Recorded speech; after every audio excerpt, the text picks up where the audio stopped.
Yo nací en Ensenada y pasé mi infancia en Ensenada, un periodo en Córdoba, pero pequeño, corto, y gran parte de mi infancia y adolescencia la pasé en Ensenada.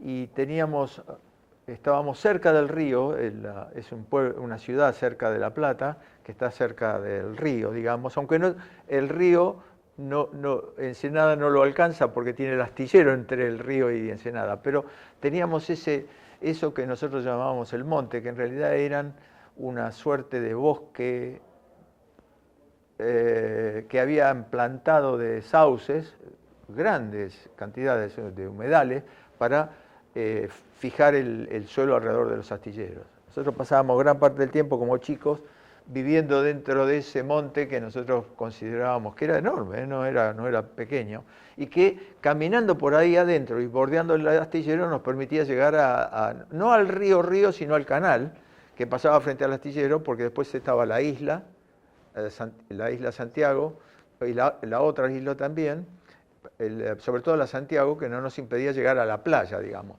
Pero bueno, ese era estar permanente en contacto con la naturaleza. Cuando llegó el momento que terminé el secundario, fui a la Universidad de La Plata, a la Facultad de Ciencias Naturales y Museo, y decidí estudiar geología. Bueno, la geología me pareció, no era porque me atrajera mucho la geología, sino porque en Ensenada estaba la destilería, que se consideraba el mejor trabajo posible que alguien podía tener era la destilería. Y la gente que trabajaba en la destilería, o por lo menos los que estaban en mi barrio, siempre decían que había que ser geólogo. Había una suerte de, aunque no, digamos yo que sabía de la existencia de dos geólogos en Ensenada, pero nunca había hablado con ellos, ni sabía quién era, pero geología. Así que me anoté en geología. Y el primer año era común a todas las carreras de ciencias naturales. Y ahí empecé a cursar entre las carreras botánica. Y cuando empecé con botánica, me fascinó, digamos, las clases que daba el profesor de botánica, que era Humberto Fabris, que tendría en ese momento 38, 40 años y era un gran profesor. Y yo, digamos, empecé a sentir que las clases esas eran las que me gustaban, ¿no? La iba con mucho gusto. Y en los prácticos tenía de jefa de trabajo práctico a la doctora Aida Pontiroli, que era una especialista en apiáceas. Fabris era especialista en bignoniáceas. Y un día, mientras yo cursaba, la doctora Pontiroli me dijo, mire, a usted le gustan las plantas, ¿por qué no sigue botánica? Porque había tiempo, digamos. Y entonces me puse a pensar y me pareció que tenía razón, que en realidad yo era en la clase donde yo iba y no me sentía que estaba en clase. Así que empecé a pensar, Fabris también vino un día a la práctica y me habló, me dice usted todo en las teóricas. Y bueno, empecé a pensar y tomé la decisión de seguir la carrera de botánica y que evidentemente me gustaba. Cuando terminó el año y yo eran 5 materias, terminé de dar 4 entre noviembre y diciembre, Fabris me citó a su lugar de trabajo y me dijo, mire, nosotros estamos haciendo la flora de Jujuy, vamos a ir por un mes a coleccionar plantas en Jujuy. Dice, si usted quiere venir, puede venir con nosotros. Voy a ir con el doctor Benno Schnack, que era el profesor de genética, que en ese momento presidente de la Sociedad Botánica. Yo no podía creerlo, tenía 18 años, recién empezaba la carrera, no había salido de Ensenada, creo que 2 veces en mi vida, y no, salvo cuando viví en Córdoba cuando era pequeño, ni tenía recuerdos de eso. O sea que era como un regalo que me hacían. Y así que Fabris me dijo, bueno, el 1 de febrero salimos de viaje y en una camioneta, me acuerdo, y yo era un mundo que se abría a los 18 años, que no. Así que me pasé un mes coleccionando plantas, aprendí a coleccionar, a identificar, o lo que yo creía que aprendía, pero Fabris era un buen profesor y Schnack venía de estar en la Universidad de Davis, en California, con Stebbins, que era el gran evolucionista. Así que fue de una riqueza ese mes, digamos, recorriendo todas las provincias del noroeste y después específicamente coleccionando en Jujuy. ahí me transformé en otra cosa, gracias a Fabris y a la doctora Pontiroli, que fueron los que realmente me pusieron en una dirección que yo no creía. Y ahí me descubrí que era lo que quería seguir haciendo toda mi vida. Así que cuando volví, Fabris me puso a arreglar las plantas que habíamos coleccionado y aprender todo el proceso del herbario, cómo eso terminaba en el herbario. Y estando haciendo esa tarea en el herbario de La Plata, apareció Cabrera, que era el director del herbario y que había estado en los últimos 6 meses becado en Harvard, con una beca Guggenheim, haciendo la revisión del género Muticia. Y así que vino, se acercó, me preguntó, ya sabía, Fabri le había contado, y ahí conocí a Cabrera y los dos se transformaron de alguna manera. A partir de ahí ya no me desprendí, ni de la botánica, ni de Fabris y Cabrera, ni del herbario, y fue toda una carrera, digamos, volviendo a ir a Jujuy todos los años, mientras fui alumno, digamos, y hasta llegar el momento de decidir qué hacer como tesis. Y ahí Fabris, que de alguna manera era el que me había introducido en la botánica, me dijo, vamos a hacer las aráceas argentinas, que nunca nadie las hizo, y la tesis fue aráceas argentinas, y que me hizo viajar por misiones, porque las aráceas son tropicales, y bueno, así como empezó mi carrera, fíjense, hoy tengo 77, casi voy camino a los 78 y empecé a los 18. O sea que podría decir que llevo 60 años de botánico. No digo de buen botánico, pero de botánico. O me siento que he pasado mis 60 años disfrutando, digamos, porque no miento de que estoy muy agradecido haber hecho ese cambio en ese momento, porque lo que he disfrutado en mi vida de la carrera, yo pienso como decía Ortega y Gasset, que se basaba en una frase del Quijote, ¿no? Siempre es mejor el camino que la posada. Digamos, yo siempre digo que probablemente, y no probablemente, muy probablemente mis trabajos no tengan el valor que yo creo que pueden tener, o pierdan el valor con el tiempo, o sean críticos, pero el camino para lograrlo, la posada puede que no sobreviva, pero el camino que he tenido para hacer, ha tenido altibajos como a todo el mundo, pero el camino ha sido un camino de disfrute. Eso no puedo decir nunca que he trabajado. Me han pagado por hacer lo que me gustaba.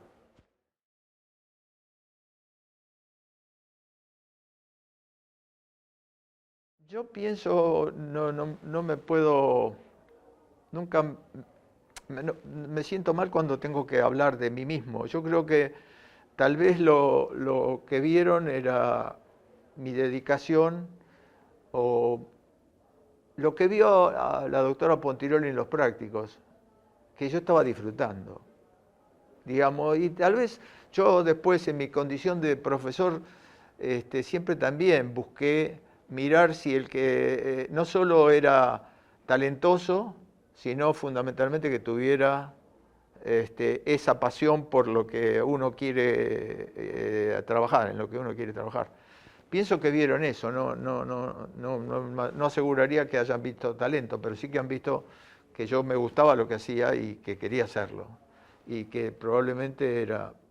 También supongo que fue una apuesta que hicieron de riesgo, porque llevarme a los 18 años a hacer un viaje de campaña, casi es imposible, ¿no? Yo siempre, tal vez convenga contar una pequeña anécdota, digamos, para ver que la clase de persona que era Fabris, o después podemos hablar de Cabrera, que esos eran grandes naturalistas. Fabris en la entrevista donde me está ofreciendo hacer el viaje me pregunta, ¿usted con quién vive? Yo vivía con mi abuela, que era quien en realidad mis abuelos me habían criado. Y me dice Fabris, ¿usted vive en Ensenada? No, bueno, me da su dirección, sí, yo quiero ir a hablar con su abuela. Y vino a mi casa a ver a mi abuela para darle la tranquilidad de que el viaje no iba a correr ningún riesgo y que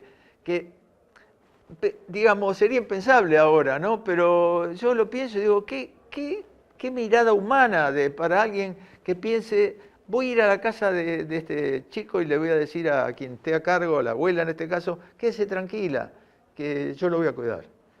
Que fue un viaje maravilloso, porque yo no había nunca, no sé, en mula, hacer viajes en mula, porque Fabris hacía viajes, cuando llegamos a Jujuy, él buscaba siempre un vaqueano y hacía viajes en mula a lugares dentro de las montañas, porque Jujuy es muy rico, por eso Cabrera lo había elegido para hacer la flora, es de una riqueza muy grande de diferentes ambientes. Entonces, Fabris hacía los viajes que Cabrera no podía por un problema que tenía en la pierna, hacía los viajes en mula y en ese viaje hicimos 2 o 3 viajes en mula. O sea, dejábamos la camioneta, Fabris contrataba un vaqueano y en mula íbamos a algún lugar. Yo no había salido de Ensenada y tenía que estar subido a una mula, pero fue un disfrute. Era como digamos, si alguien me tuviera que decir, bueno, póngalo en términos, era ir a Disneylandia, la Disneylandia de la botánica.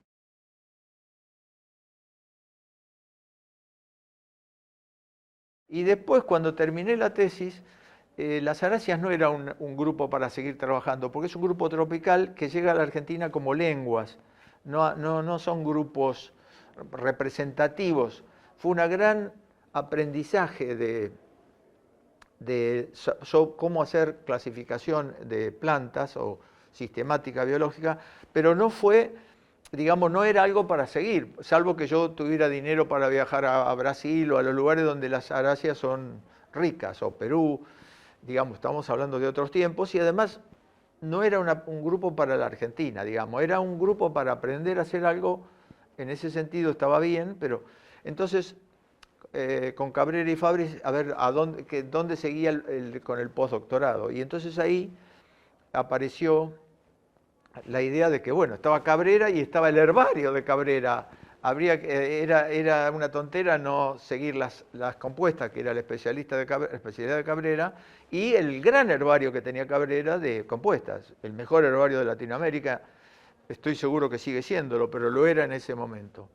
Así que Cabrera me eligió el género Leuceria, que era complejísimo, digamos, pero Cabrera sabía de lo que elegía, que era un género, y eso me obligó a viajar muchas veces a Chile durante los primeros años de mi postdoctorado, digamos. Viajé mucho a Chile porque el género está muy desarrollado en Chile, y en la Argentina y en los Andes, hasta el sur de Perú. Y ahí conocí a un gran naturalista, pero un gran naturalista chileno, Clodomiro Marticorena, que digamos en esos viajes era un palinólogo también, un conocedor de la flora chilena como nunca he visto en mi vida. Son esa gente como Cabrera, que son plantas, ellos mismos, son la encarnación de plantas. Bueno, los viajes que hice con él y lo que aprendí de él, yo lo considero también otro maestro como Fabris, como Cabrera y Marticorena, son los maestros que he tenido, digamos. De cada uno he aprendido, no sé, de Fabris, aprendí primero su capacidad docente, era un gran profesor, su humanidad, era una persona extraordinaria que murió muy joven, a los 52 años, problema de corazón, que venía de Berisso, de un hogar humilde, que tenía una humanidad extraordinaria, que sabía muchísimo de plantas, que había estado becado en Kew, o sea, era un perfil de persona brillante para su juventud, digamos. Y Cabrera era el naturalista, digamos que uno lo podría poner al nivel de los grandes naturalistas de la Argentina. Cabrera era un español que llegó a la Argentina a los 18 años acompañando a su padre, Ángel Cabrera, zoólogo, también un prócer internacional, paleontólogo, pero y llegó acompañándolo y estudió en el museo, se recibió, y o sea que era español de nacimiento, pero argentino por opción.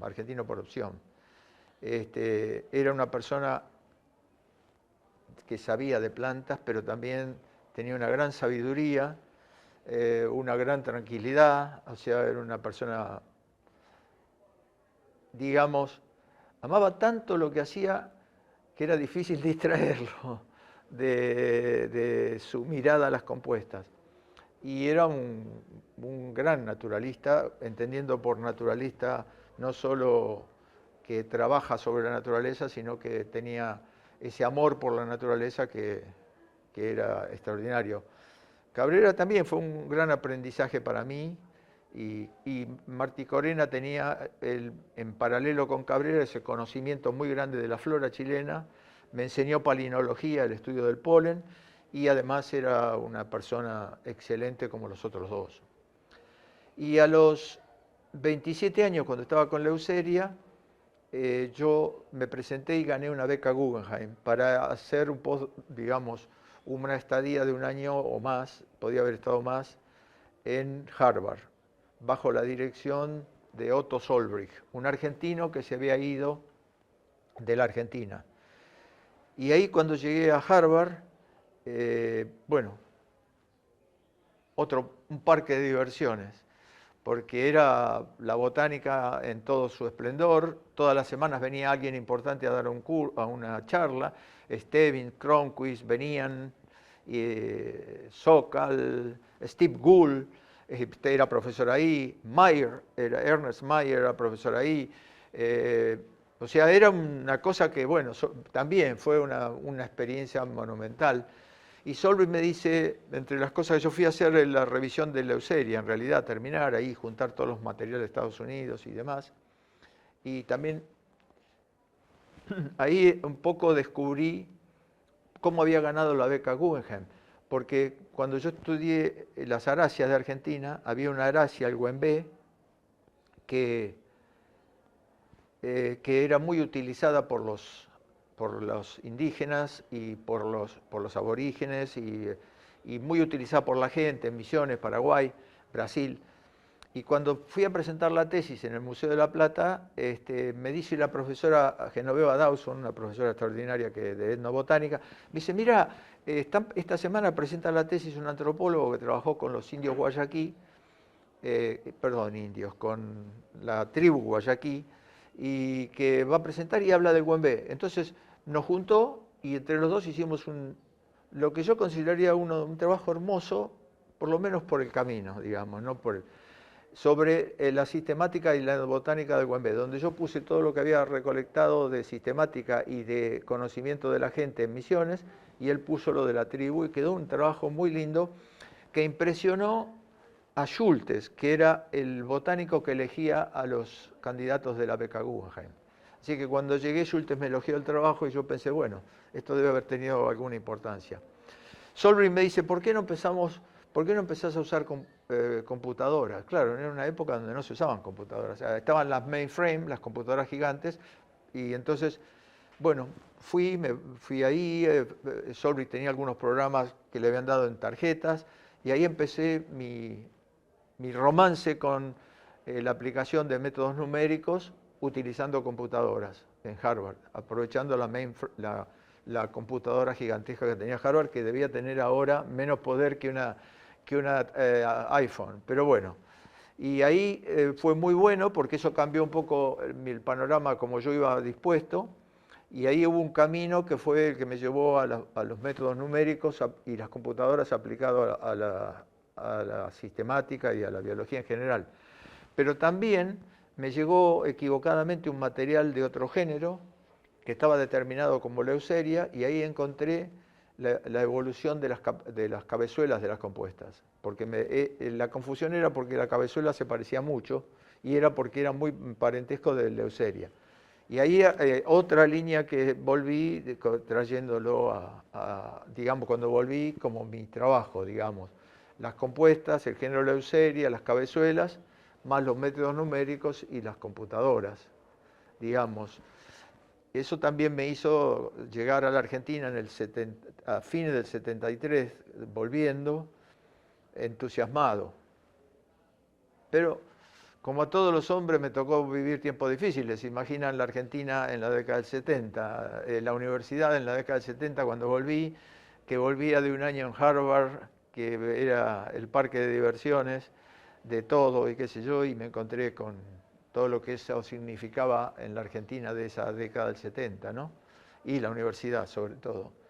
Así que eso me hizo pasar tiempos difíciles en el sentido de que, bueno, me costaba, no sé, acostumbrarme a esa Argentina de la violencia. Pero bueno, el camino lo seguí haciendo y en realidad fue siempre el camino para el camino de la tarea, la que me defendió para seguir trabajando. Y empecé, cuando volví, empecé a dar clase de vasculares.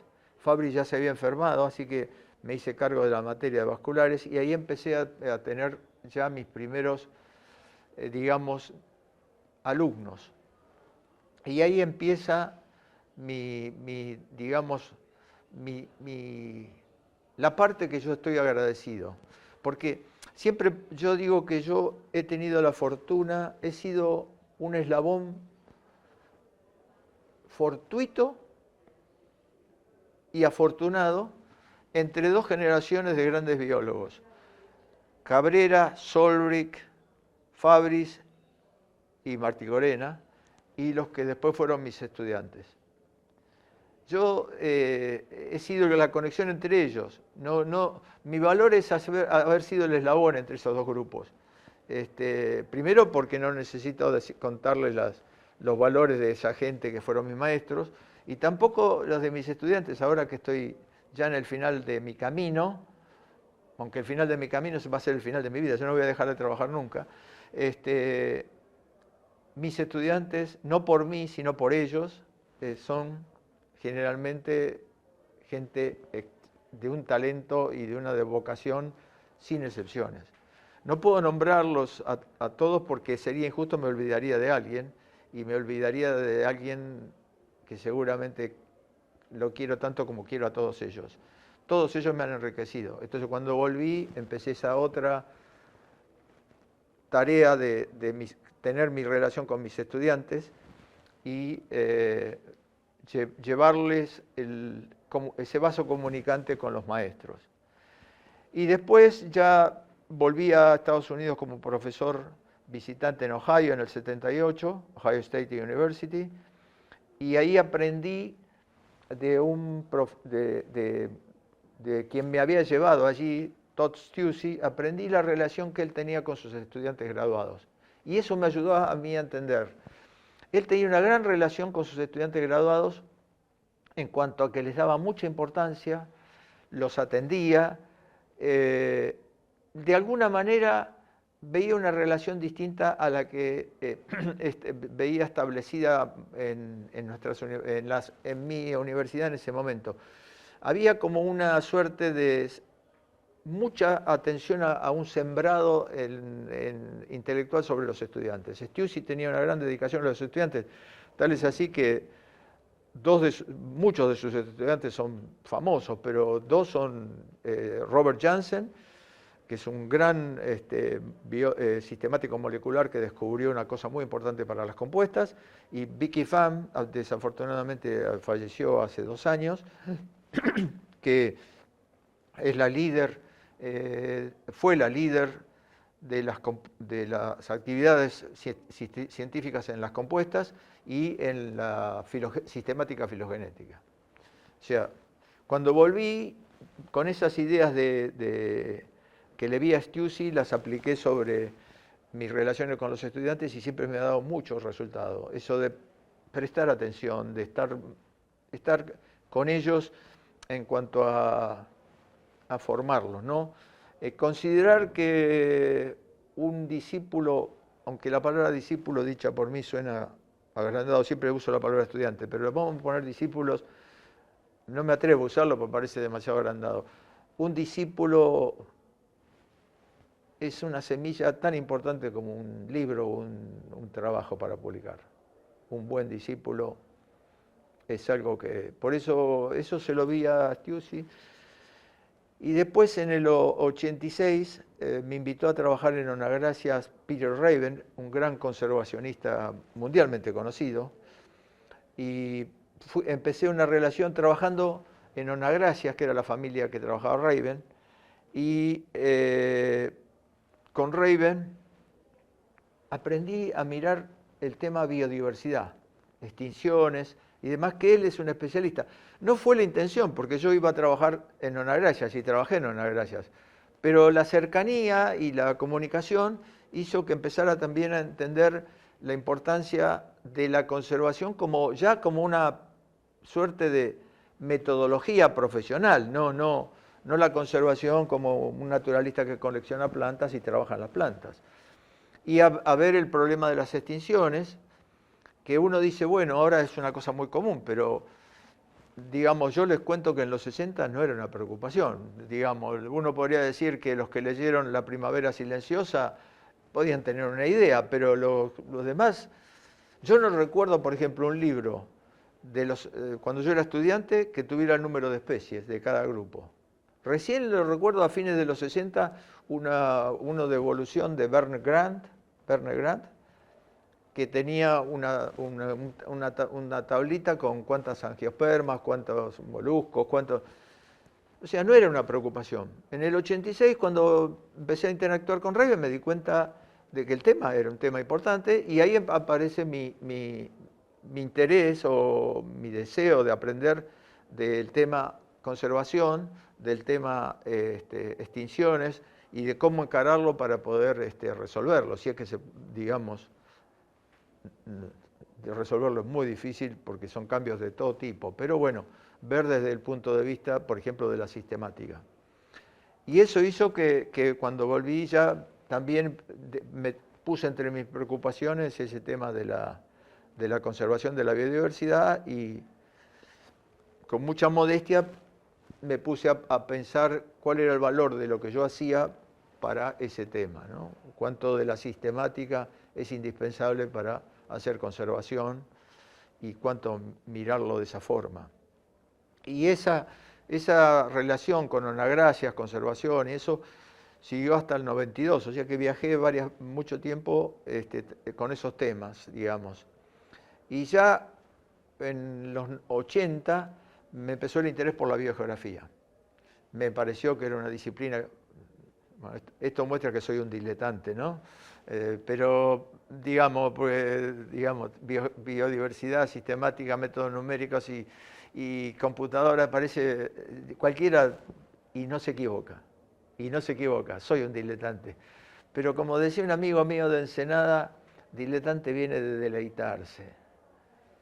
Así que me deleito. Y entonces empecé con la biogeografía, que para contar una anécdota maravillosa también de mi vida, de mi camino, en el año 68 yo estaba recién recibido y me dice Cabrera, charlando, yo trabajaba ahí, así que me veía con Cabrera, no me acuerdo en qué situación, yo creo que era en la fiesta de fin de año. Cabrera me dice que había publicado el esquema fitogeográfico de la Argentina, me dice, no, mirá, vos sabés que tengo dudas con los límites entre la Pampa, el Monte, el Espinal, la Patagonia. Dice, yo quisiera, no había Google Maps, no había GPS, no había nada, estamos hablando del año 68. Me dice, yo quisiera hacer un viaje por todas, recorriendo los límites, para ver si podemos precisar más. Dice, ¿no querés venir conmigo? Dice, yo tengo el Citroën, se había comprado un Citroën. Nos vamos en mi Citroën y vamos haciendo eso. Digamos, piensen en una persona que tiene 22 años o 23 años y Cabrera le dice que quiere ir a hacer el límite. Y entonces fuimos, febrero me acuerdo, sería febrero del 68, sí. Bueno, hicimos un viaje recorriendo todos los límites de esa provincia, anotando, juntando las plantas, pero más que juntar las plantas, las juntábamos, era él con sus anotaciones y no teníamos GPS, o sea que la precisión que podíamos tener con eso. Así que fue otro mes de regalo de la vida, ¿no? O sea que cuando en los 90 me vino, los fines de los 80, me enteré por la biogeografía, dije, bueno, esto es Esto es lo que, digamos, el viaje en el Citroën, en un viejo Citroën, se imagina, a 70 kilómetros por hora, que casi nos damos vuelta en una calle, en un camino de tierra ahí. Así que empecé con la biogeografía, había empezado también con la materia de Introducción a la Taxonomía, una materia que no existía en la facultad. Y entonces empezó mi interés con la biogeografía y empezamos a generar. En los 80 me junto, ya tenía mis estudiantes, y empiezo a descubrir que los que se acercaban eran paleontólogo, ecólogo, botánico, y entonces empezamos a hacer un grupo casi alocado, parecía, porque nos juntábamos, éramos mirados con, no digo, no desconfianza, éramos mirados como que éramos unos exóticos. Alrededor mío, era un profesor bien joven en ese momento, que juntáramos ecólogos, paleontólogos. ¿Y cuál era la idea que nos juntaba? Era que la problemática era la misma. El sistemático tenía la misma problemática que el ecólogo, que estábamos, y además esa interacción entre estos chicos jóvenes de distintas cosas era de una riqueza extraordinaria, extraordinaria. Y ahí creamos el Laboratorio de Sistemática y Biología Evolutiva con este grupo de diversos. Por eso yo he dirigido tesis de entomología, de ecología, y es más, está mal decir, digamos, no sé si se vienen a hacerlo, pero nos dimos cuenta que éramos un grupo que compartíamos la problemática. Y entonces eso hizo ese laboratorio del cual salieron, yo diría, grandes biólogos. No yo, pero grandes biólogos. Gente que ahora está en sus, digamos, producción más alta de su vida, ¿no? Incluso directores de museo, cosa que no lo digo como talento mío, sino de ese grupo que se formó, que fueron los que me empujaron a mí, también fueron en ese laboratorio de sistemática y biología evolutiva, que ya está todavía, sigue dirigido por uno de esos fundadores, y que fue esa combinación de gente que supuestamente no tenían nada que ver entre sí, y la verdad es que teníamos que ver. En ese momento se nos ocurrió que nosotros estábamos usando, todos usábamos computadoras, la mainframe de la Universidad de La Plata, que era una IBM alquilada, porque la IBM no vendía computadoras, alquilaba. Y entonces un día se le ocurrió a una de las chicas, dice, pero nosotros trabajamos todo el tiempo con la IBM, ¿por qué no vamos a la IBM y le pedimos algo? Y vamos. Y fuimos a la IBM y pensando que nos iban a rechazar, dice, bueno, nosotros le vamos a dar, era el año 86, 87, 86, 87. Dice, nosotros estamos por sacar unas computadoras personales. Dice, le vamos a dar 3, una se la vamos a conectar vía cable coaxial con la mainframe y a cambio de que ustedes nos hagan un software de algo. Y le vamos a poner 2 técnicos. Y le vamos a traer a alguien que elegimos, un biólogo, Ted Crovelo, que era un especialista en computadoras y enseñanza de la biología. Así que eso nos dio un gran empuje. Tuvimos computadoras personales en el 86-87 que eran como tener ahora, no sé, equipo de la NASA. Gracias a ese arreglo que fue otro momento y también nos ayudó muchísimo eso. Pero bueno, esa es hasta los 90, la biogeografía, después gran impulso en biogeografía, un gran grupo de gente trabajando en biogeografía, que estuvimos poniendo mucho, publicamos 2 libros y seguimos en esa línea con mucho entusiasmo, digamos, porque biogeografía se ha transformado en los últimos años porque toca todas las relaciones espaciales de todas las disciplinas de la biología, incluyendo la conservación. Así que hemos trabajado mucho en eso y hemos tenido muchas interacciones. Ahora, en mi vida he tenido la oportunidad de conocer a muchísima gente importante, porque la fortuna del camino, como les conté, ya fuera de mis maestros, a Stebbins, con el cual tuve una muy buena relación mientras lo conocí en Harvard, pero después Fui colega de él en Ohio State University porque era profesor visitante igual que yo. Stebbins era un gran evolucionista de la Universidad de Davis, California, brillante, una mente fuera y una máquina de dar ideas. Gould, que lo conocí estando en Harvard cuando él era profesor joven, debía tener un poquito más años que yo, no era muy... Mayer, al cual tuve que ir un día a charlar con él, y era una gente, siempre vi algo en común en todos ellos, en los grandes, la humildad. Nunca había nadie de ellos, de los que conocí, que fuera, digamos, alguien que pensara, se sintiera superior. El día que lo fui a ver a Mayer, porque en Harvard, cuando uno quería tener una entrevista con alguien que venía a dar una conferencia, uno tenía que reunirse con el coordinador de la conferencia. Y yo quería, no me acuerdo, creo que ver a Sherwin Carquis, un gran botánico anatomista. Y el coordinador era Mayer, Ernst Mayer. Y un alemán que era nacionalizado americano, ornitólogo, muy conocido, grandes trabajos de especiación, de evolución. Y entonces fui y golpeé la puerta de su oficina, me hizo pasar, me hizo sentar y yo le conté para lo que iba. Me dijo, sí, me dio el horario y todo. Después me dice, bueno, ¿y usted qué hace? Me preguntó, se interesó, me mostró interés, me preguntó qué hacía, dónde venía. Yo no podía creerlo, y termina la conversación y me dice, ¿usted me puede hacer un favor? Y yo, por supuesto, sí, ¿cómo no voy a hacerle un favor? Me dice, ¿no me firma el libro de visitante? Y me sacó un libro de visitante y me hizo firmar el libro. Y yo decía, un simple tipo que no tenía ningún valor, digamos, yo mirado ahora, le estaba haciendo, era la grandeza de ese hombre ante la humildad de un jovencito de 27 años que estaba delante de su ídolo. Y siempre pensé, qué buen tipo hacer eso. Eso tenía un mensaje maravilloso de humildad, ¿no? Y además preguntarme cosas. Uno pensaría, no, Mayer le dice, bueno, horario coordinador, no, hable con mi secretaria.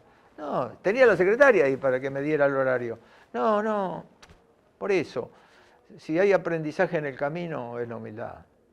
Bueno, y a partir del 2000, también me interesó mucho el tema de educación. Me parece que es un tema importantísimo. El diletante sigue trabajando. Y siempre me ha gustado ese tema, me ha parecido un tema fundamental en todos los sentidos, ¿no? Para cualquier cambio que se quiera hacer en la sociedad, la herramienta es la educación. Bueno, me ha interesado ese tema y me ha llevado a tratar de entender cómo enseñar, por ejemplo, biodiversidad, una idea de cómo llevar la biodiversidad a la escuela.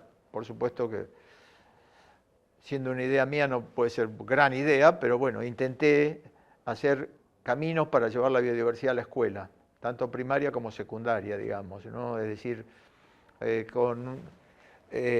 ahí me conecté yo estuve en un tiempo en una comisión de biología de la International Union of Biological Science, y ahí compartí esa comisión con un gran educador de biología, Joseph McInerney, que era en ese momento director del Biological Science Curriculum Study, una gran institución que por supuesto ahora la gente en la Argentina no la conoce, pero en los 60 habían sacado un libro de biología, la versión verde, la versión azul, que en Argentina se hizo la traducción. Bueno, con Joseph fue un gran maestro también, porque sabía mucho de educación, sabe mucho de educación, y entonces juntos escribimos un libro de llevar la sistemática a las escuelas y un software sobre biodiversidad y sistemática que fue subvencionado por la National Science Foundation. Y esa conexión con con Joseph, que empezó como una conexión de trabajo, termina con una conexión también de afecto y de amistad, y que nos hizo que hasta hace 3, 4 años publicara un trabajo sobre la enseñanza de la evolución en las escuelas, así, digamos, utilizando mapas de conceptos, con otra gente también, ¿no? Pero bueno, ese también es una parte que siempre me ha interesado, desde los 90, cuando trabajé con Joseph en educación, hasta el 2017 con Joseph haciendo la educación en las escuelas de la evolución.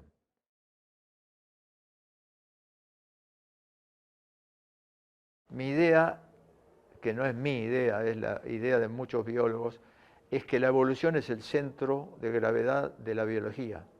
Hay que recordar esa célebre frase de Dobzhansky: nada en biología tiene sentido si no es a la luz de la evolución. La evolución es eso, es todo, es todo. Es decir, es comprender el origen de la diversidad orgánica y entender todo, la ecología, la sistemática, todo, digamos. La evolución permite comprender con su luz todos los fenómenos. Incluso yo digo siempre que si uno enseña y enseña, cuando enseña, supóngase, no sé, voy a decir algo tonto, la flor. Si uno enseña la flor, puede mostrar la morfología, puede mostrar el funcionamiento. Pero si uno muestra el origen, está conteniendo la morfología y el funcionamiento. O sea, enseñar la flor desde el punto de vista evolutivo es, el origen explica el funcionamiento y la morfología. O sea que considero que es el centro de gravedad. O sea, el llegar a la evolución es, como bien decís, es el producto de esa combinación de muchas disciplinas que te llevan inevitablemente a buscar el centro de gravedad. Si no, no encontrás explicación para todo como conexión. Creo que la evolución es muy importante tanto en la enseñanza como en el trabajo para comprender lo que uno hace. Biológicamente no me atrevo a decir, pero digamos,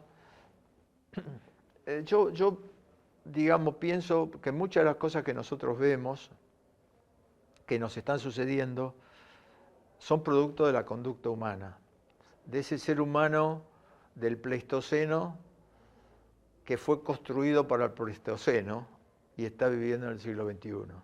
Entonces, es difícil que el ser humano del Pleistoceno se quite la agresividad y no tengamos guerras. Digamos, eso sería, digamos, es una combinación de cosas buenas y cosas que en este momento o en digamos, en el siglo XXI no son tan buenas. Ahora, siempre que hablo con los alumnos pienso lo mismo, ¿no? Uno piensa, uy, qué mal estamos, pero si uno vuelve atrás, uno tiene la tendencia digamos, a embellecer el pasado. Pero hay mucho progreso, digamos, hay mucho progreso en muchas cosas, digamos, como seres humanos, ¿no? Digamos, me imagino que más allá de las guerras y de las demás cosas que pueden, o de comportamientos humanos no tan humanos, todavía está el rescate, está la bondad prevaleciendo, digamos. Esa es mi idea de los valores, la decencia como valor fundamental. Alguna vez alguien me pregunta, bueno, pero vos ¿qué considerás que es la decencia? Y ahí había una escritora, Lillian Hellman, americana, maravillosa Lillian, que escribió una definición de la decencia, que para mí es la mejor definición que he encontrado y que me parecería que sería la decencia la definición que puede sobrellevar como valor de vida.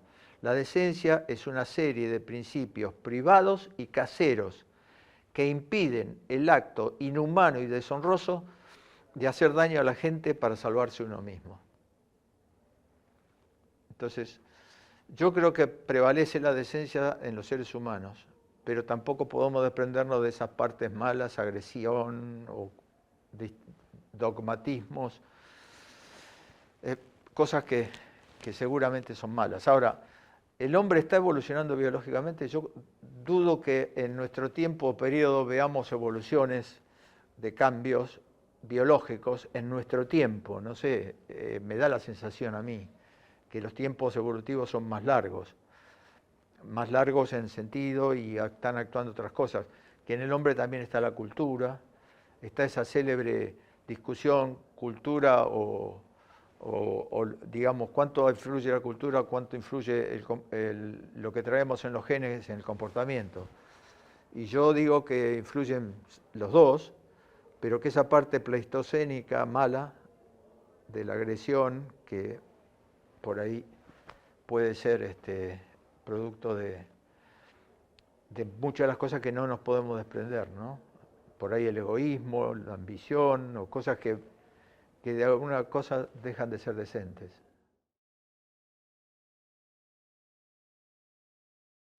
No estoy familiarizado, pero 20 sentidos, las plantas deben tener mucho más sentido. Las plantas son el soporte de la vida en la Tierra, porque son las que hacen la fotosíntesis. Es decir, de alguna manera vivimos de las plantas, todos los organismos. Es muy difícil, hay muy pocos organismos que generan su propia energía. Nosotros, en realidad, nosotros y el resto vivimos de esa fotosíntesis. O sea que el valor de las plantas para los, digamos, si queremos hablarlo muy egoístamente, para los seres humanos es fundamental.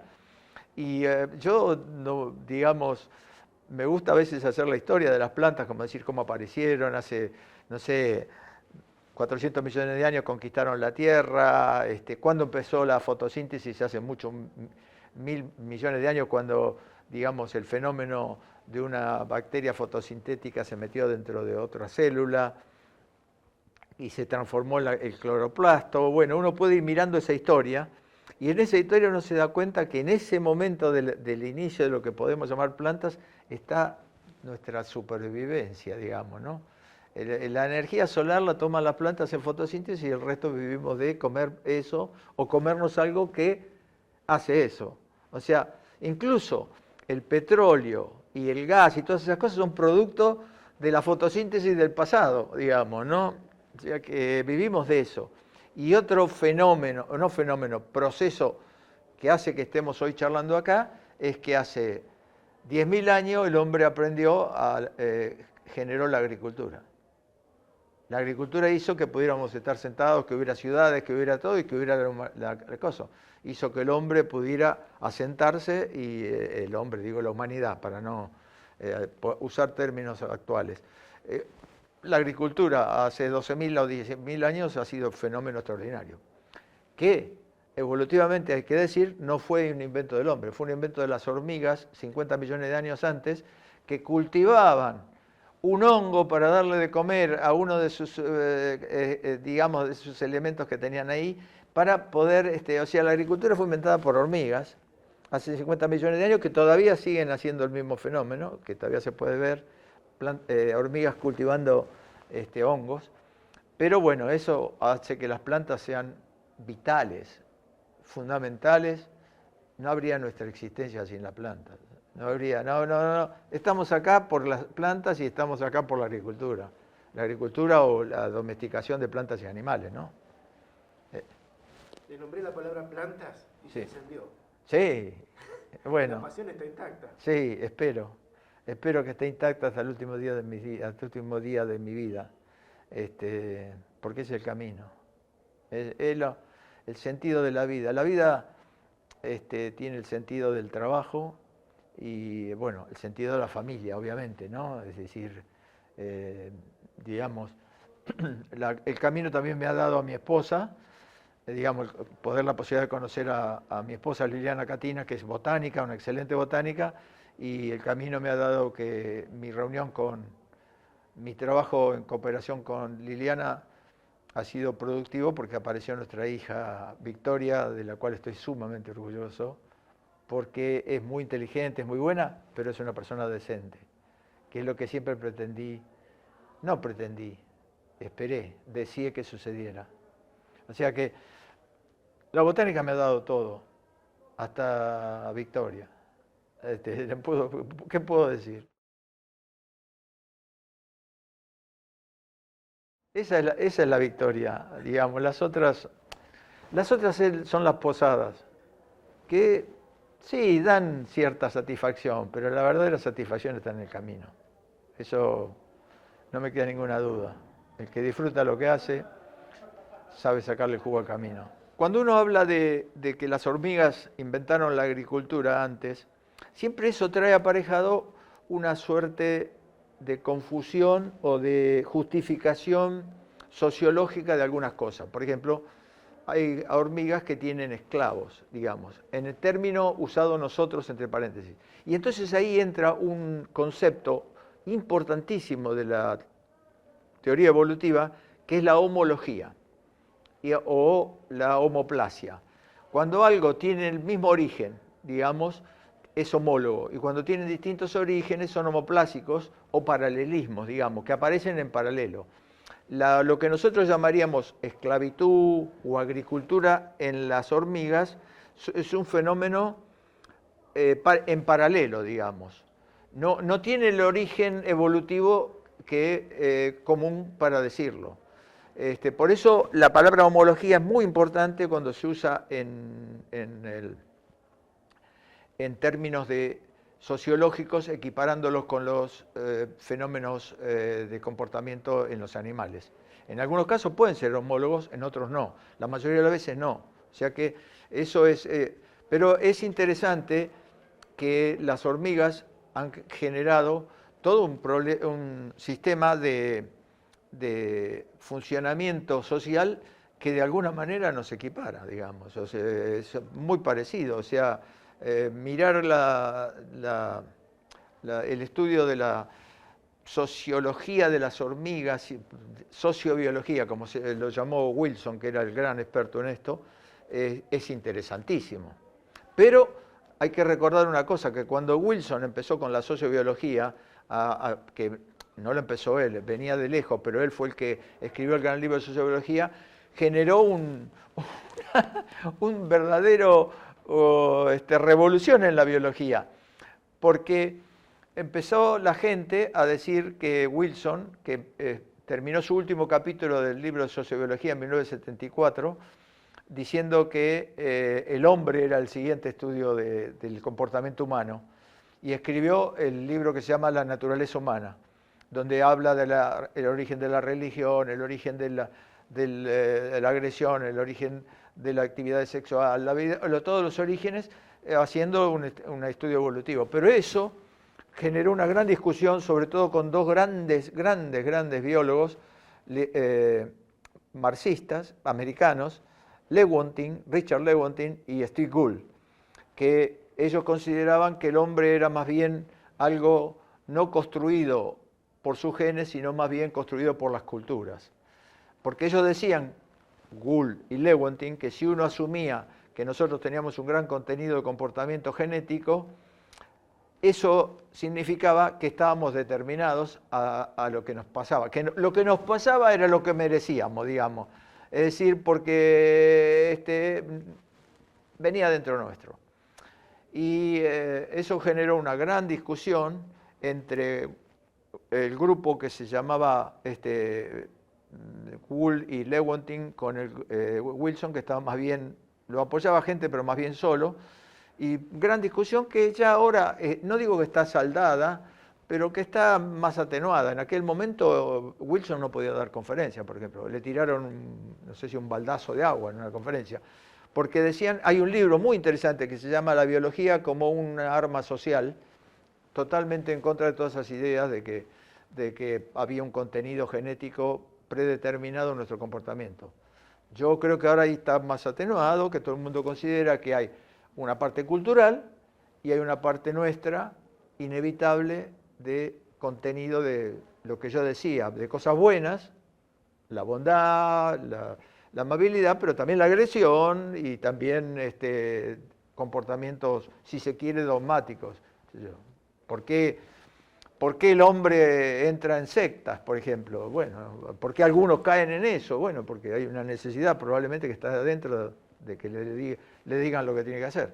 Pero bueno, eso era la cuestión de homología, me desvié de homología y homoplasia, que es muy importante distinguirla en los comportamientos, ¿no?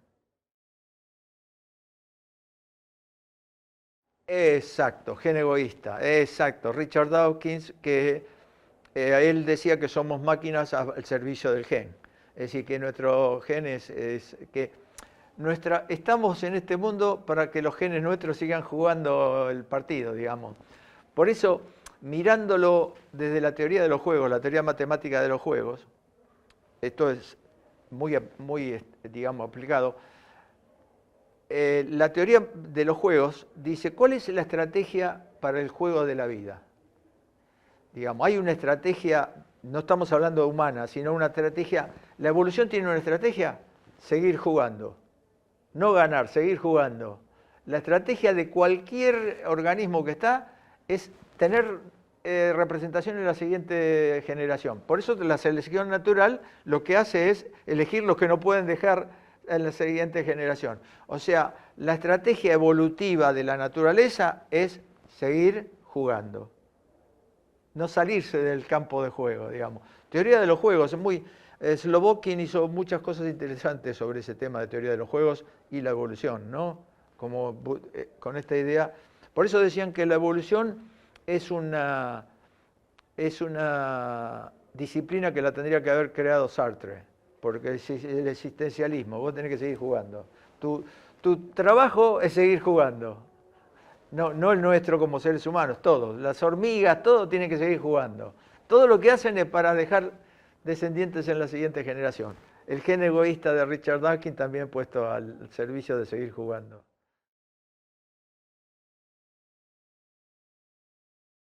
Para mí, digamos, después de haber estado, como les mostré, como les conté, mis estadías en el Jardín Botánico del Missouri, que es donde está Peter Raven, y donde pasé, digamos, por lo menos en distintos años, largas temporadas, y viendo cómo funcionaba ese jardín socialmente dentro de la ciudad de San Luis, es importantísimo, es importantísimo. Las millones de personas que visitan ese jardín botánico, primero entran en contacto con las plantas, después tenía un departamento de educación que a su vez daba cursos. La función de ese jardín botánico, socialmente la pude ver, era extraordinaria. Y era generar conciencia que al final sirve para la conservación también.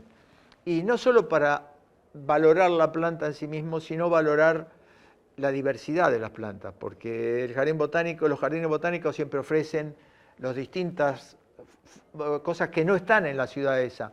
Por ejemplo, el Missouri Botanical Garden tiene un gran climatrón, que lo tiene desde la década del 60, o sea, hace muchísimos años, un gran climatrón que imita enorme, ¿no?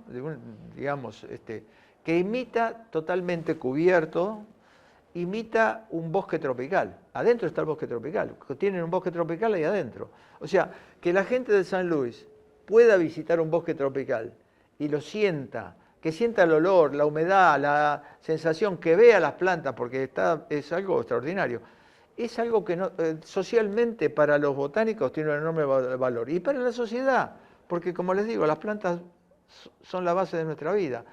O sea que el jardín botánico para mí es una herramienta fundamental. Y lo digo de haber visto la función, porque uno podría decir, bueno, estuvo en el Museo de la Plata toda su vida, nunca vio cómo funciona. No, lo vi.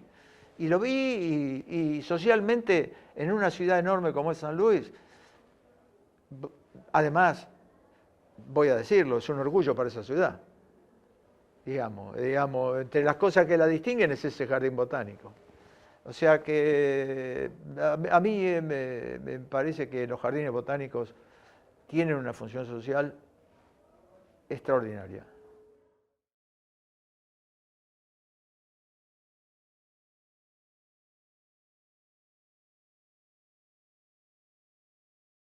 En la pregunta me parece que está la respuesta.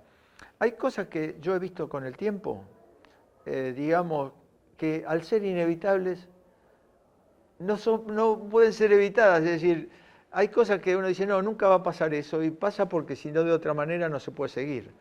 En países como el nuestro, las cosas siempre son más difíciles, no por falta de talento ni por falta de vocación, sino por dificultades generalmente burocráticas. No, no eso.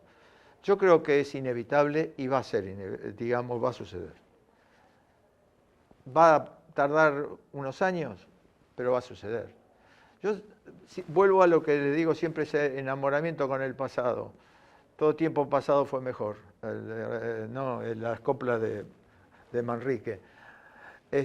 Todo tiempo fue pasado mejor, no es que, como Manrique lo decía en ese soneto o poesía, es cierto, no fue siempre lo mejor. Hay cosas que, como digo yo, eran increíbles. No sé, en mi época de chico yo no escuchaba nada de conservación, al contrario, si uno escuchaba algo era, ¿cuándo sacarán todas las selvas del mundo para que la gente pueda vivir sin problemas en ese lugar? O porque, digamos, parece una tontera, pero era así. Digamos, ahora uno se encuentra un chico de la primaria y tiene cierta idea de conservación.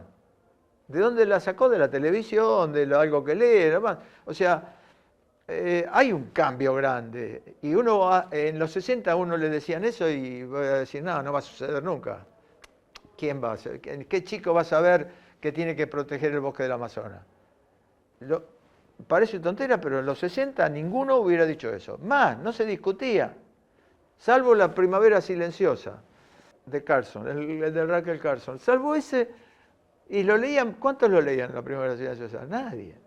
Y ahora uno se encuentra que existen fundaciones, como la Fundación Azara, preocupada con eso. ¿Quién pensaba eso en los 60? O sea, es inevitable. O sea que vamos a tener que hacer el trabajo cruzando las disciplinas, cruzando las ideas, mezclando, haciendo interdisciplinario, multidisciplinario, transdisciplinario, es inevitable. Y los herbarios son fundamentales, son la biblioteca de la vida, ¿no? O sea, son fundamentales y han tenido, me parece que ahora están un poquito más, digamos, la mirada que hay ahora, y me da la sensación, en el último año y medio, 2 años, mejor posicionados frente a la sociedad. Pero era obvio, hasta hace, no sé, la década pasada, de que las universidades americanas regalaban los herbarios o decían, recuerdo una universidad, prefiero ni siquiera acordarme cuál era, que quería hacer un lugar para carreras de atletismo y entonces era lo que nos servía el herbario. Claro, el herbario no da dinero. Todo es lamentable, forma parte de un poco de los valores que rigen nuestro mundo, no ahora siempre, lo que no da dinero no sirve. Pero eso que dicen no sirve, dice, bueno, ¿qué tenemos acá en este espacio? No, ¿cuánto dinero entra? No entra nada. Ah, entonces no. Pero, ¿qué pasa? El herbario contiene la información biológica de las plantas, incluso de plantas que ya no existen, e incluso tiene el valor biológico para entender el cambio climático, para ver dónde estaban las cosas, dónde no están, porque hubo cambios. Tiene un enorme valor, que lamentablemente no ha sido, digo, que no sé por qué tengo esa sensación que en los últimos 2 años ha habido como mundialmente una revaluación. Me parece a mí, ojalá no me equivoque. Pero esa idea de que las colecciones son cosas que están ahí, son muertas y no sirven para nada, y que como hay que conservarlas, hay que cuidarlas, hay que pagarle a alguien para que trabaje en el caso, como que no tiene valor. Pero sin el herbario perderíamos una biblioteca de la vida, sin los herbarios, ¿no? Y yo creo que o deseo que ese cambio que yo noto siga en camino. Para decir algo concreto, el New York Times, el Wall Street Journal sacaron artículos a favor de los herbarios y las colecciones. Artículos diciendo esto no se puede perder, como también en Italia. Es decir, los medios de comunicación han intervenido con la cuestión de las colecciones de ciencias naturales, no solo los herbarios, que no se pueden perder, que es algo que no se puede reconstruir. Si mañana desapareciera un herbario, no quiero nombrar ninguno, se perdería. Aunque le diéramos 25 millones de dólares, no pueden reconstruirlo, porque ahí hay plantas, lugares, cosas que son irreversibles. Yo creo que, y espero que ese valor esté en la mente de aquellos que toman las decisiones.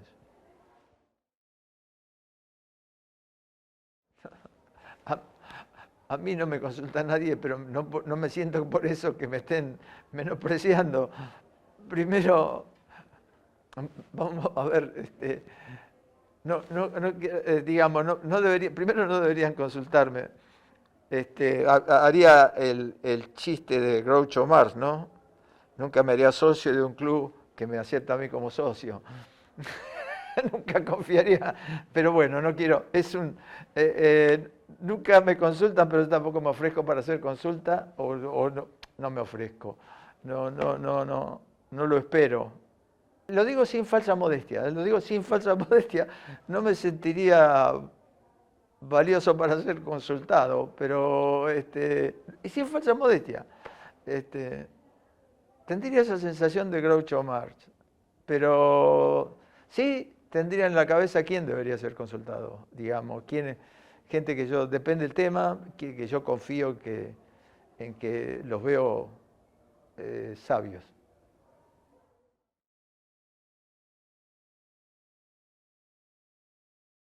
No, porque yo veo el tema evolución y religión es un tema interesante, digamos, muy conflictivo en Estados Unidos, incluso en estos días, ¿eh? En estos días Estados Unidos está muy, hay una suerte de discusiones respecto a la teoría de la evolución. Yo creo, primero, digamos, a mí no me ha generado ningún conflicto nunca, primero porque no digo nada que ofenda a nadie, ni tampoco creo. El tema religión es un tema que está basado en la fe. Nadie cree en Dios porque van con un pizarrón y le hacen una cuenta, digamos, una derivada o una integral y le demuestran. No, cree en Dios porque tiene fe, porque necesita esa trascendencia. Es algo que todos los hombres tenemos dentro nuestro, necesitamos una trascendencia. Fe. La ciencia está basada en la razón, en algo que no conflictúa con la fe. Son dos ámbitos diferentes. Es decir, está basada en la razón, o sea, la razón es el pensamiento crítico y entonces no hay conflicto. Son dos esferas, uno puede creer en la teoría de la evolución o seguir una religión. Lo que pasa es cuando la religión trata de explicar la teoría de la evolución, digamos. Eso es lo que probablemente genera el conflicto. Este conflicto es muy antiguo, aparece obviamente con Darwin, pero sobre todo con el conflicto se agudiza enormemente en Estados Unidos con el tema de las religiones protestantes que se oponen a la enseñanza de la evolución en las escuelas. El célebre caso del juicio del mono, como le decían, de un profesor que había enseñado y le cobraron en realidad finalmente le cobraron una multa, pero fue a juicio. El hecho de que ahora mismo hay una discusión muy grande porque la Corte Suprema creo que ha dado luz verde para que los fondos públicos puedan ir a colegios privados que son religiosos, que están contra la religión y algunos evolucionistas están preocupados por eso. Estados Unidos está en este momento en los círculos intelectuales discutiendo eso.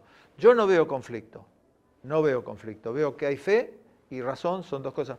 Cuando yo estaba en el Colegio Nacional leíamos un libro que se llamaba Teoría del Conocimiento de Gessen, un teólogo. Y él decía, Gessen, no me acuerdo exactamente las palabras, decía que eso mismo que dije al principio, de que nadie cree en Dios sobre la base de una fórmula matemática, que eran dos cosas que estaban en esferas diferentes. Ahora, es obvio que todos traemos dentro nuestro un deseo de trascendencia, es obvio. Eso, digamos, esa idea de que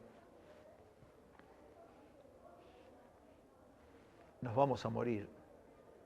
Y entonces, ¿cuál es la única manera de sobrevivir? Esto es de Albert Camus. La única manera de sobrevivir es el absurdo. Porque Camus decía, la vida es tan absurda, y con todas sus complicaciones y demás, que lo único que tiene sentido es el suicidio. Y Wilson le escribió al final de Sociobiología que él le respondía que es absurdo, ¿por qué lo absurdo no ganaba sobre? Le respondía que era producto de la naturaleza humana, que el gen seguía trabajando, digamos, no le importaba lo absurdo. Pero ¿qué pasa? Vamos a mirarlo en términos evolutivos, si quieren. ¿Qué pasa? El hombre toma conciencia, es el animal que toma conciencia que se va a morir. O sea, desde que tenemos uso de razón sabemos que un día nos vamos a morir. ¿Cuál es la única manera de superar ese miedo, ese absurdo, es la trascendencia? O sea, es casi una necesidad evolutiva la trascendencia. Por eso yo me opongo a que alguien empiece a hablar mal de la religión. Yo estoy en contra de la secta, pero no de la religión, no de la trascendencia espiritual, no de la necesidad espiritual. Porque Freud escribió un lindísimo artículo que se llama El fin de la ilusión, contra las religiones, diciendo que las religiones eran una ilusión de un padre que nos protege, que nos castiga si nos portamos mal y todo. Pero al final, en un pedacito, en otro trabajo que publicó después, dice, bueno, me olvidé de que está la trascendencia, de que no le puede criticar eso a la gente. No sé cómo decirlo, como que no es criticable porque nadie sobrevive sin eso. Si uno no tiene una idea de trascendencia o de sentido de la vida, es muy difícil, es muy difícil. Es casi evolutivo, no debe haber habido en el hombre otra posibilidad, digamos, de tomar conciencia, usar la razón y no darse cuenta de lo absurdo que estaba enfrentando. Y la única manera del absurdo es ser que en alguna parte de los genes tuvo que aparecer algo que decía, tenés que creer, tenés que creer. Y está bien, por eso yo nunca me iría en contra de eso, nunca diría, no, hay que a mí lo que a veces me preocupa son los intermediarios de las religiones. Pero yo nunca discuto con alguien en contra de la religión. Nunca. Me parece que es ir contra lo más profundo de trascendencia del hombre. Por eso no creo que entre en conflicto. Y yo no he tenido conflictos que yo sepa, por ahí no lo sé, pero no sepa. Bueno, una vez di una conferencia, Darwin y la religión, en el 2009, cuando, digamos, el 2009, cuando se cumplían los aniversarios de Darwin y demás, y de la publicación del origen de las especies, y di una conferencia diciendo esto, digamos, que religión y ciencia, conflicto, no, autonomía, ¿qué es esto que veo yo? Autonomía, o había otra que era reunión, otra opción que hubo. Y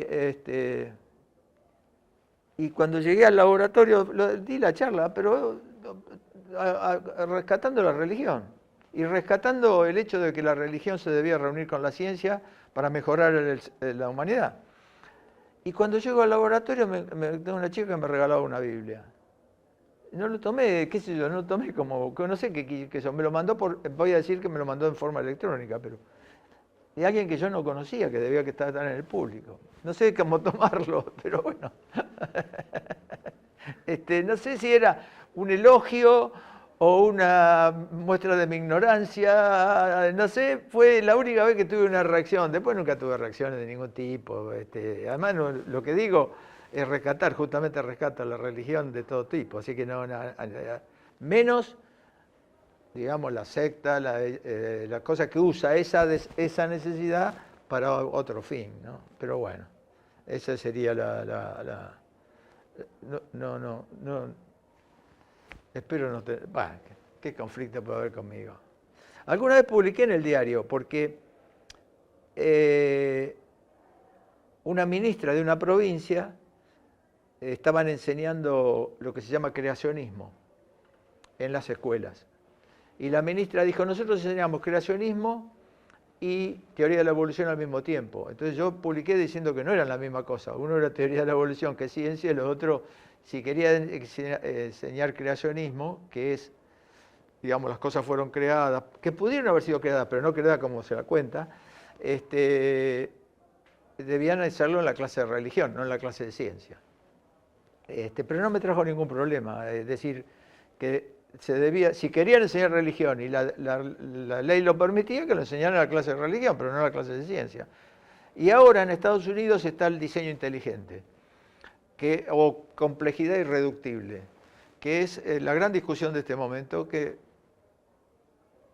no llega a la Argentina. Por ahí dentro de 20 años llega. Es antiquísimo la idea, pero ahora no sé por qué la revivieron de nuevo. ¿Qué dicen esto? El ojo, usan el ojo como ejemplo. El ojo es tan complejo, el ojo humano, que no pudo haber aparecido por mutaciones azarosas, y entonces hacen cálculo de probabilidades, hay matemáticos y todo, y lo llaman diseño inteligente. Que vos podés tener, qué sé yo, el cambio del color de una flor puede ser teoría de la evolución, pero el ojo no puede ser teoría, porque es tan complejo que no pudo haberse generado por fenómenos de mutaciones al azar. Que está demostrado que, digamos que si uno mira la historia, mira el registro fósil, mira todo lo que hay por detrás, va a ver que no es que cambió de un día para el otro, no es una macromutación, sino que viene.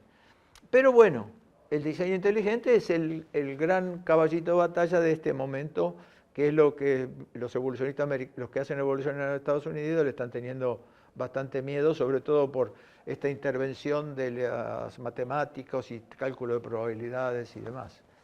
Pero bueno, aquel que no quiere creer en la teoría de la evolución, que mire lo que pasó con el virus del COVID. Si eso es evolución pura, mutaciones, cambios, selección natural, y es una clase de evolución. Es una clase de evolución con mutaciones, selección natural, incluso hasta deriva génica, hasta efectos fundadores, todo lo que se puede mirar en ese fenómeno que nos sucedió y nos ha tenido mal. Y nos puede seguir teniendo mal si llegara a haber otra mutación. Es decir, cómo pasó del murciélago al hombre. Fue todos procesos mutacionales que se dieron al azar, qué sé yo. La probabilidad que se dieran era mínima, porque no fueron mutaciones para que eso sucediera. Pero bueno, como decía Jacques Monod, el premio Nobel, la naturaleza es azar y necesidad.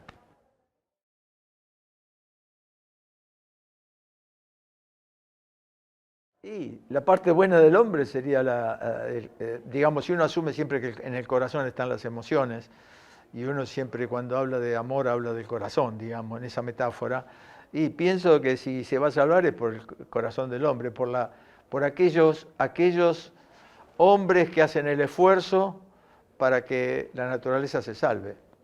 Yo a veces soy un poco más estricto en la definición. La naturaleza se va a salvar sin el hombre. El que se tiene que salvar es el hombre. Yo pienso que podemos matar muchas especies, pero la vida va a seguir estando. Digamos, la vida ha superado en los 3.500 millones de años, ha superado cosas terribles.